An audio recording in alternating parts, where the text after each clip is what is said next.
that in the first session that Minister Kamikawa from the Japanese government introduced some of the key highlights of Japan's contribution, Japan's policy in the Arctic, and also by highlighting some of the importance of the role of Japan in the Arctic science, particularly in collaboration with the global scientific community. So today we have two distinguished speakers from the United States who are, of course, pushing the science and Arctic science work in the United States, but also very familiar with US-Japan cooperation in this area. But before I begin the second session, I would like to invite Minister LILJA ALFREÐSDÓTTIR from the Iceland, who is co-hosting the Arctic Science Ministerial, third Arctic Science Ministerial meeting here in Japan, which starts tomorrow. Let me introduce the minister. Her Excellency LILJA ALFREÐSDÓTTIR is Iceland's Minister of Education, Science and Culture, and former Minister for Foreign Affairs and External Trade. She is also a member of a parliament in the Iceland. Before her participation in politics, Minister ALFREÐSDÓTTIR served as the Deputy Director of the Central Bank of Iceland's General Secretariat and the International Affairs Department.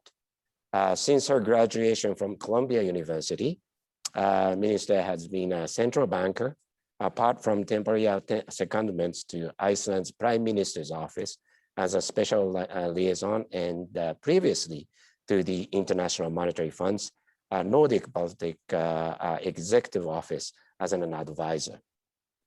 Minister ALFREÐSDÓTTIR holds a master's degree in international economic policy from Columbia University, and she holds an undergraduate degree in political science from the University of Iceland. So she has also studied at the University of Minnesota and Iowa University in Seoul. So without further ado, Minister ALFREÐSDÓTTIR, floor is yours. Dear friends, it is my pleasure to take part in the prelude to the Arctic Japan Forum. On the eve of the third Science Ministerial, we welcome the opportunity to first meet in the setting to set the table for these high-level discussions between 28 science ministers around the world, as well as Arctic indigenous leaders. It is my sincere wish that we could all be in Tokyo right now as we had planned. However, it is encouraging that cooperation for the Arctic Science Ministerial has continued throughout the pandemic, demonstrating the necessity and urgency of advancing international cooperation in the Arctic science and research to meet the challenges of climate change. In Iceland, we cherish our unique role in the Arctic to serve as hosts to for the important dialogue and conversation. I'm happy to join our friends in the Arctic Circle in bringing together a stimulating discussion on the role of Japan and the US in the future of Arctic science. It is fitting that we welcome our friends from the US and Japan here today, because the first Arctic Science Ministerial was initiated by the US in Washington, DC in 2016.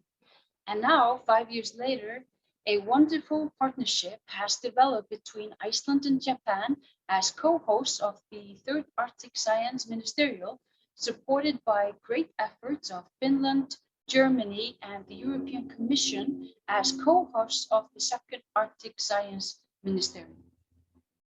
We in Iceland welcome the return of the United States as partners in the global efforts to fight climate change. We are encouraged to see the immediate action of the Biden administration rejoining the Paris Climate Agreement, and we warmly welcome our friend John Kerry as the new special presidential envoy for climate in the US. Of course, there is another important Arctic Ministerial happening in Reykjavik in just a few weeks as the Arctic Council Ministerial which concludes the Icelandic chairmanship of the Arctic Council. We recognize the importance of the Ministerial, and we think the Icelandic Ministry of Foreign Affairs has done a great job in their steady leadership as chairs over the past 2 years. Although not formally connected, the Arctic Science Ministerial supports the science-driven work of the Arctic Council. The Arctic Science Ministerial is a high-level gathering of ministers from around the globe, representing those who are invested in Arctic science and research. The Ministerial demonstrates the global relevance of Arctic science, and for those of us who call the Arctic home, these discussions around the international cooperation in the Arctic hold special significance.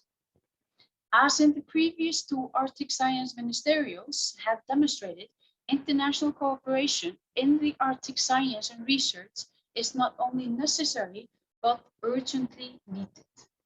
Since the 2nd Arctic Science Ministerial was held in Berlin in 2018, Iceland and Japan have been working together to advance the goals of the last ministerial under the overarching theme of ASM3, Knowledge for Sustainable Arctic. It has been established that in order to get a comprehensive understanding of the effects of climate change and biodiversity loss in the Arctic, we must strengthen our collective observation networks on both a local and global level. And in order to develop a truly inclusive response, we must include indigenous peoples and local communities as equitable partners in these efforts. We all have a role to play in Arctic science and research. Where some may have the resources to implement large scientific efforts which require a good deal of infrastructures, others may offer deep knowledge and specific understanding of a particular ecosystem. What is clear is that we are stronger together, and my hope rises when we are able to work together on these complex issues. The threat of climate change is grave and immediate. Our collective efforts to both adapt and reverse this threat must be equally quick and buoyant with the spirit of cooperation. I look forward to a successful and interesting 3rd Arctic Science Ministerial, which begins tomorrow. And I'm happy to take part today in this prelude of the Arctic.circle Japan Forum, and hope for a successful Arctic Science Japan Forum may take place in Tokyo in the near future. Thank you very much. Thank you. Thank you, Minister ALFREÐSDÓTTIR. And before I sort of begin with our speakers and for our friends from the United States, I just really wanted to mention one thing, that speaking of the history of Japan's Arctic science and Arctic research, we cannot begin with talking about our collaboration at the University of Alaska Fairbanks International Arctic Research Center.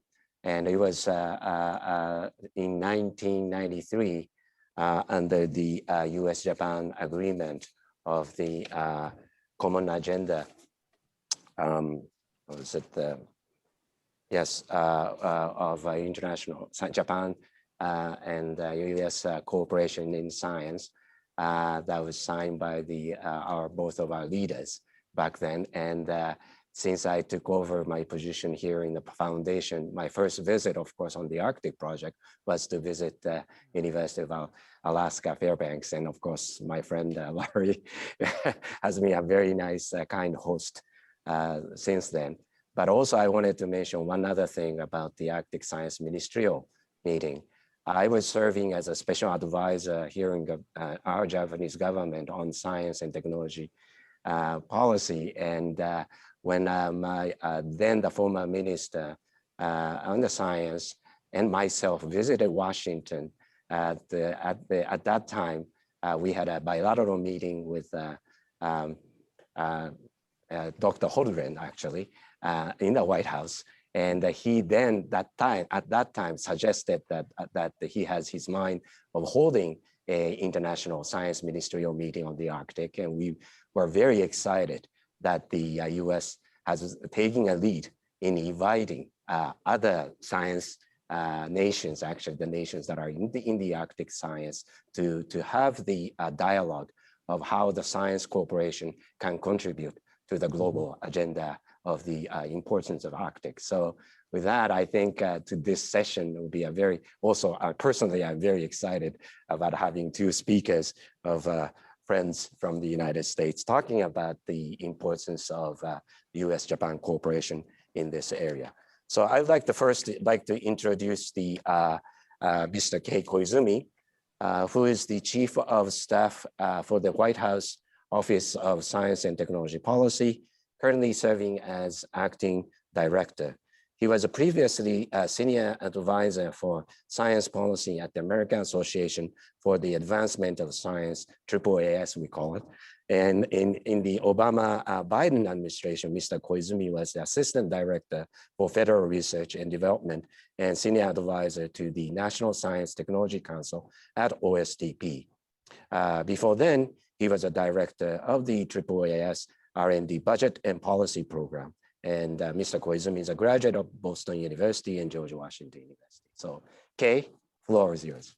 Thank you. Thank you very much. My name is Kei Koizumi. It's an honor to speak with you today.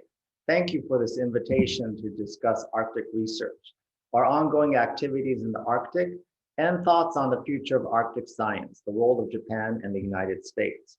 As one of 8 states that comprise the Arctic Council, the United States, under the Biden administration, has called for more international science cooperation to address climate change, including in the Arctic.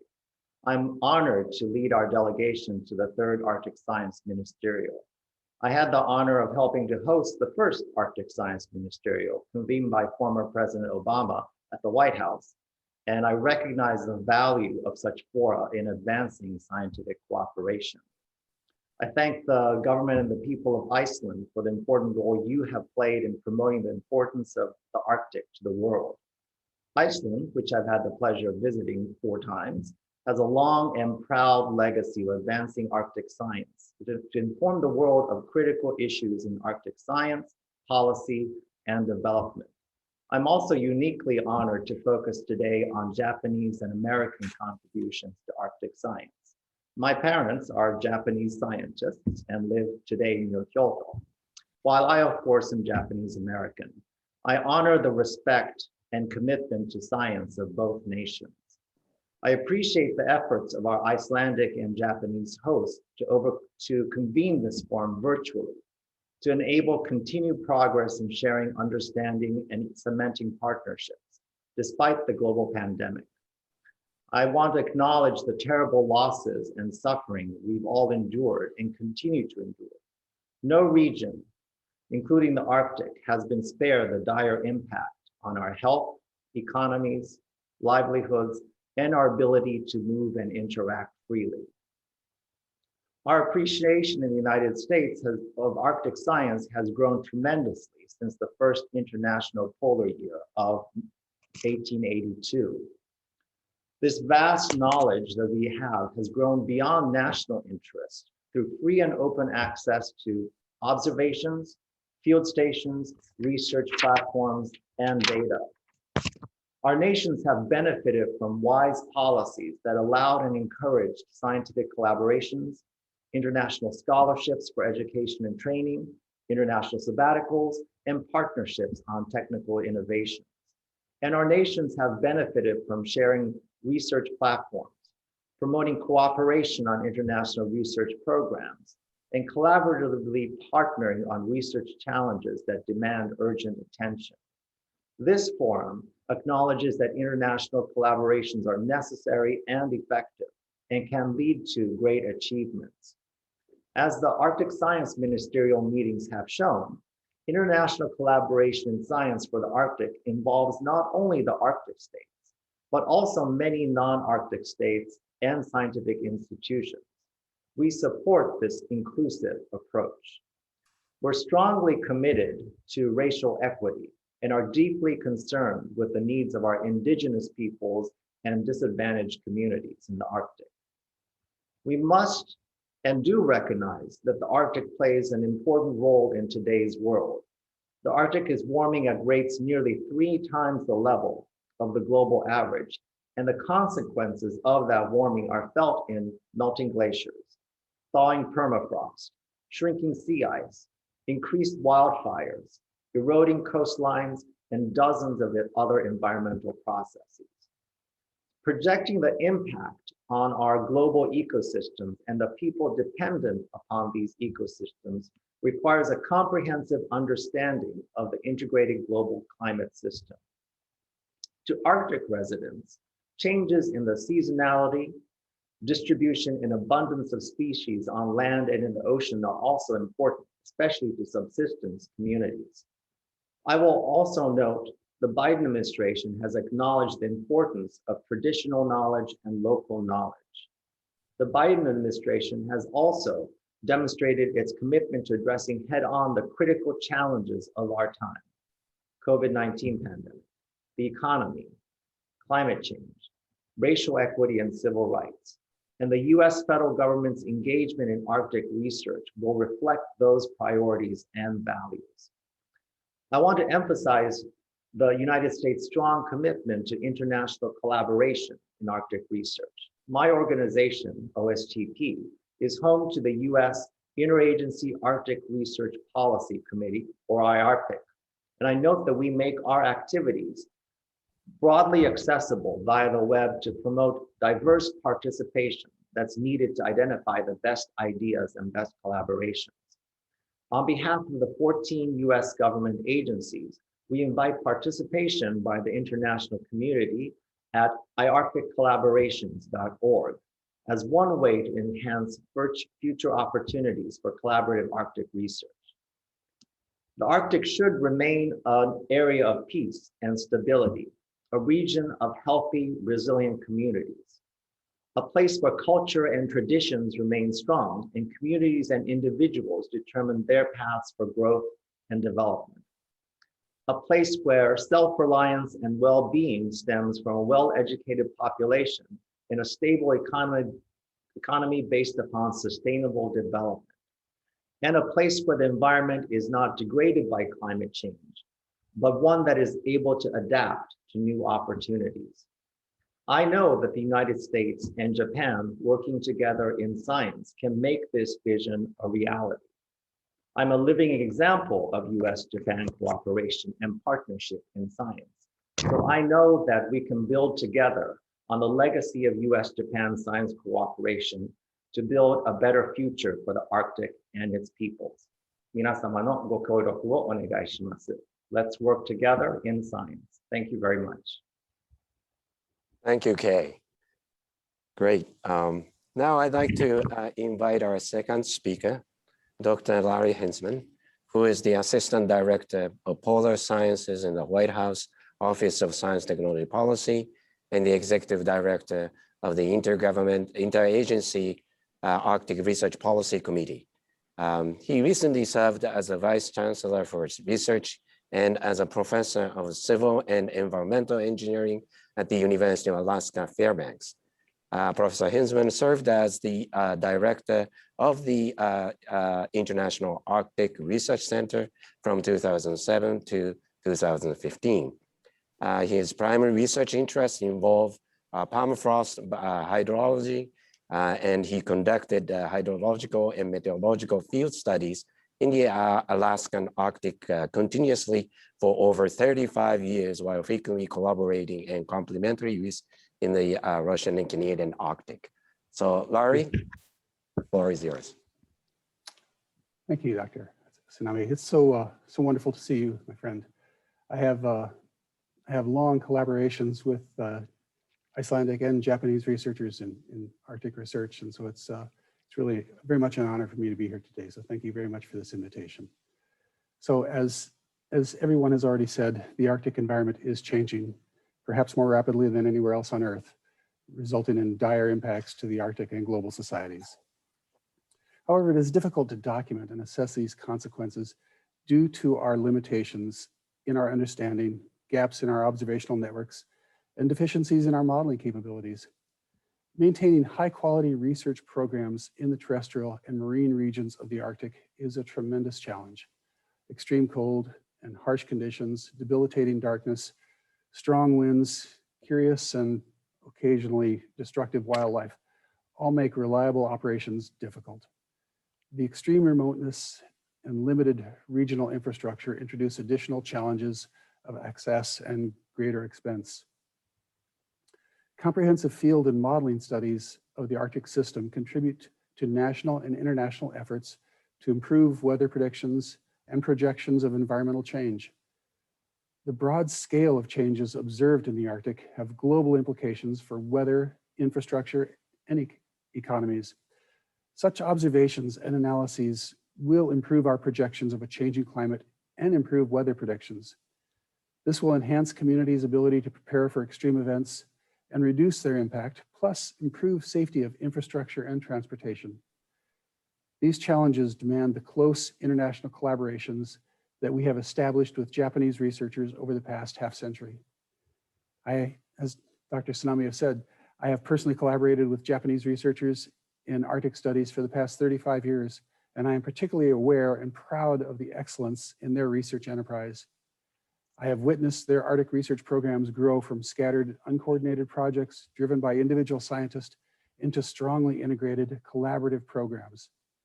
These multidisciplinary, multi-investigator programs invest great efforts to share their research results with other scientists and the public, and to achieve data and to archive data and observations for the benefit of future analyses and international collaborations.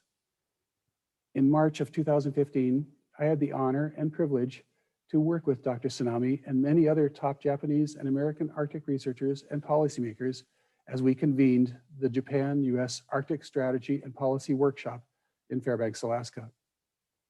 It was in this workshop where we explored the tenets that would become the current Japan Arctic Strategy. It is important to note that Japan Arctic Strategy includes 3 specific initiatives. 1, research and development. 2, international collaboration. And 3, sustainable use. I am very pleased to praise the strong commitment shown to international cooperation by Japanese scientists, agencies, and policymakers. For many years, Japan has often demonstrated a strong leadership role in advocating for increased Arctic observations, improved Arctic and Earth system models, and advancing technological innovation in sensors and observing platforms. Japanese agencies and research institutes are to be acknowledged for openly sharing access to their research facilities, research vessels, and expansive archives of high-quality data. I would like to particularly commend the researchers and leadership of the National Institute of Polar Research, JAMSTEC, and Hokkaido University, particularly the Institute of Low Temperature Science, for their engagement and leadership in the Arctic Challenge for Sustainability and the follow-up program, ARCS-2. I would also commend the research leaders for building a strong consortium among all Arctic researchers across all universities and agencies in Japan. Such integrated and interdisciplinary research programs present a good model for other nations as they strive to address high-level questions such as improving weather and climate predictions or understanding the impacts of Arctic environmental change on society. To enable our nations to address the tenet of sustainable use, we must understand and prepare for the consequences of those changes we are seeing in the Arctic. That challenge is far too great for any single nation to achieve in isolation. The partnerships that the US has enjoyed with Japanese agencies, institutes, and scientists have produced innumerable benefits, including more complete data streams and more rigorous analyses. And by establishing student exchanges and hosting each other's postdoctoral research associates in our laboratories, we have developed more capable researchers who have helped each other grow. And we have created partnerships that often last for an entire career. My own, for example. That, in essence, is the Japanese-US relationship in Arctic research. We are both stronger because we have helped each other. We are better when we work together, and the global society is the beneficiary of our close partnership. Thank you. Thank you, Larry. Now, I'd like to invite the questions from our audience, but before I do that, I wanted to ask one question to Kay. And well, first of all, welcome back to the OSTP in the White House. And as you mentioned, President Obama actually made a visit to Alaska, Barrow, Alaska, I think, that made a very important speech on the importance of the climate and Arctic science and contribution to the global issue. But do you see any change, if any, from the previous Obama administration to the current Biden administration in terms of the more emphasis on the climate crisis, or more emphasis on particular issue within the Arctic research, or more or less of the continuation of the from the Obama administration previously? Well, thank you for that question. So, and I guess I'm the right person to ask, since I've been present at both the Obama administration and the Biden administration. I will say that there is continuity between the two administrations in the importance of Arctic research. But as we know from the changing conditions of the Arctic, and also from changes in our scientific understanding, research priorities and scientific cooperation opportunities do evolve over time. So, right now we have for public comment an Arctic research plan for the United States, and that is publicly available. And you will see that our research priorities in the Arctic are evolving and changing. One item that I will highlight is an increasing emphasis on supporting and integrating indigenous and traditional knowledge in Arctic research. So that is one example of a shift, a change between the Obama administration and the Biden administration. And you will see some other physical science priorities are shifting as well, because as we know, the ground is literally shifting in the Alaskan Arctic, and therefore our research needs keep changing. Thank you, Kay. Larry, you wanted to add? That was very good, a very nice summary. And I will agree, the efforts where we're really focused our investments are changing. And one reason for that is just because we're making good progress. We are doing a lot of work. Our collaborations are showing results and showing achievements. And so as we resolve a lot of the challenges, as we develop a better understanding, we improve our models, we also discover other areas where there is additional work needed. And so it's natural that we have to change our focus and attack the most urgent issues and address the deliverables, the products that we need right now. So we are under a constant evolution, which is good for all science. Great, thank you very much. And as you know, Japan's Arctic research project now putting more emphasis of the role of social science because of the importance of traditional knowledge and that as Kay mentioned, I think so. There is a common ground of cooperation in that particular area of U.S.-Japan as well. So let me. I have several questions already being collected by the Secretariat, and let's see the first question from Norway. Knowledge is power, Sir Francis Bacon, of course. How does national scientific capacity affect political power in Arctic affairs? Kay, you wanted to get that? You're in the White House. So. Except to thank the questioner for quoting Sir Bacon. But I think that is a graduate essay, best left to a graduate essay. I'm sorry. I maybe perhaps I could jump in and just say that, yes, that I do agree that knowledge is power, but knowledge is also somewhat protective of our societies and protective of our communities, in that just understanding how the Arctic is changing allows us to do a better job predicting extreme events in Japan, in Iceland, and the rest of the more temperate regions in the world. Knowledge gives us that capability to better project where the future is going, where the climate is going, and what impacts that will have on our society. So it does allow us to better prepare. And so I think the net effect of this improved understanding benefits all societies, not just the people in the Arctic. I will acknowledge and very much thank the Japanese government for their focus on sustainability. I think that is so important in the Arctic and the rest of the world. And that is a great example of how we can, with this, the work that we're doing, how we can make our societies more resilient. And I think that's where this knowledge is so important for us. So thank you. Okay, great. The next question, let's see, from Denmark. How do the USA and Japan see the work of the Arctic Council develop with Russia as its chair? I think we had a similar type of question in the first session, but from the US point of view also? I don't know. we will all see how that's going to happen.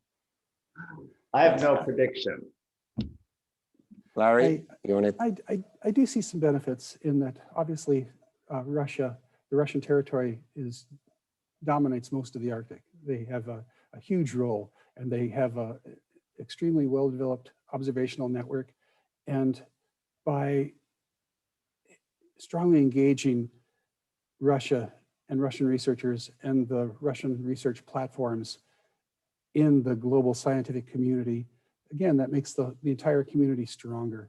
We have to have a good understanding, good development of not just the activities that are ongoing there, but the processes, the amount of carbon emissions, the changes in the surface energy balance, the hydrologic cycle dynamics. We have to have those good measurements that are properly incorporated in our global and our Earth system models if we're going to do a good job projecting not just what's happening now, but also in developing our good models so we can develop better predictions of the future. And there are many other aspects of where we really do need strong Russian engagement in the sciences. One of those is fisheries in the Central Arctic Ocean, or plastics. We're worried about plastics in the marine environment. We're also worried about other types of pollutions, including organic pollutants. So there's so many issues that our scientific communities and all nations are dealing with right now. And so having Russia strongly engaged in the Arctic Council and in the Arctic science community is a good thing for everybody. Mm-hmm. Yes, I think the discussion starting tomorrow would address some of those very important issues as well. And so let's see the next question with the, okay. What particular projects in the Arctic rely especially on the good collaboration between Japan and the United States?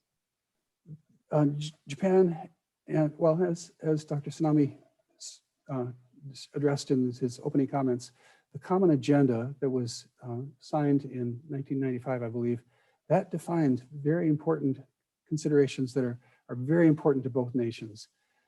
Climate was very much among the priorities there, but again, also fisheries. The United States and Japan both rely very heavily upon the fisheries of the North Pacific, and that's a very strong consideration for both countries. And also, we both nations are strongly affected by the weather dynamics in the Western Arctic. The weather dynamics in the Western Arctic has a very important impact on the weather in Japan, particularly the snow in the winter times, and that also affects the west coast of Alaska. And so these issues, those dynamics, affect both of our nations in very similar ways. And so sharing that information and sharing that understanding is a benefit to both nations. One of the things that we're also seeing is a migration of marine species to the more northern parts of the ocean. And so again, that affects the productivity of our fisheries industries. And there's other areas where strong collaborations between our nations has very much benefited. And I think particularly with respect to technology and innovation and development of sensors. So there's been a long collaboration and many benefits to be very proud of. Mm-hmm. Thank you. Yes. We have several more questions actually, but I guess we're running out of time. So we need to close the session now. But before we close, I would like to ask Kay and Larry for the last comments, sort of regarding what you hope for Science Ministerial meeting starting tomorrow, and what we would like to achieve in this 2 days meeting. So Kay first. Yes, well, thank you. So I'm hoping that as a result of the Arctic Science Ministerial starting tomorrow, that we will have, strong statement by the participants to continue our legacy now of, cooperation in science in the Arctic region. And I hope we will have a research agenda that we can use in years to come to help establish collaborations between American, Japanese, and other nations' researchers. Because, of course, there are so many challenges that we face, both scientifically and also environmentally in the Arctic. And so some common understanding of where are the challenges and questions that would really benefit from cooperation in scientific research would be really helpful for all of us to help plan and establish scientific research to come. And I hope I get a chance to see some of those collaborations happening as a result of Ministerial, maybe even in Alaska, where I'll get to visit Larry. Right. Larry? That was very nice, Kay, and that was a very great summary. And I guess what I would like to see is, well, I'll go back and I will note that the first and second Arctic Science Ministerial were very important and produced very good impacts and had positive outcomes for our global scientific community. And I'm very happy to see what came out of those and how that was implemented. So I have great optimism for the third Arctic Science Ministerial that will indeed produce very important results. And I'm particularly pleased with the way the Icelandic and Japanese organizers have focused upon action-oriented topics where progress can be made in the near future. There's so much to be done. And so I think that this coordination, this collaborations established among nations can only be a positive outcome for all of our nations. So I'm very happy that Iceland and Japan have taken this forward, and I'm very pleased with this forum. So congratulations and thank you for your efforts. Thank you. Actually, I'm wearing the pin sort of indicating the support for the Arctic Science Ministerial meeting here in Japan. And I think this is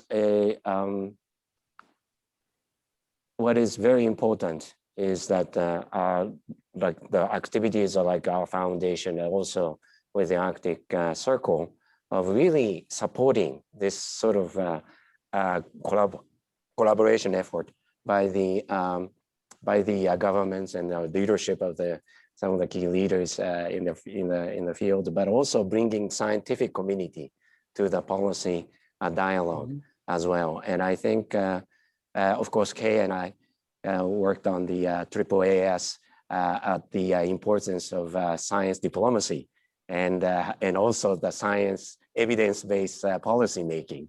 And all of this coming together for the next 2 days. And I think really like to see the successful outcome of third Arctic Science Ministerial meeting, and hopefully to continue this global effort in coming years.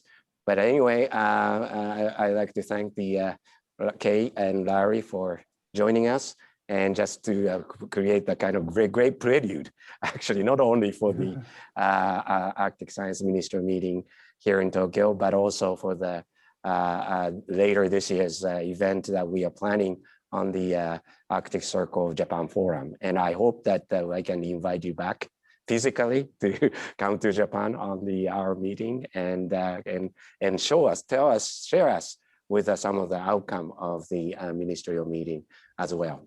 But anyway, with that, thank you very much for joining us. And I'd like to thank the international audience for joining us here for the prelude. And I'd like to thank the Arctic Circle and Secretariat and Mr. Grimson for your effort. And with that, I'd like to close this session. Thank you very much.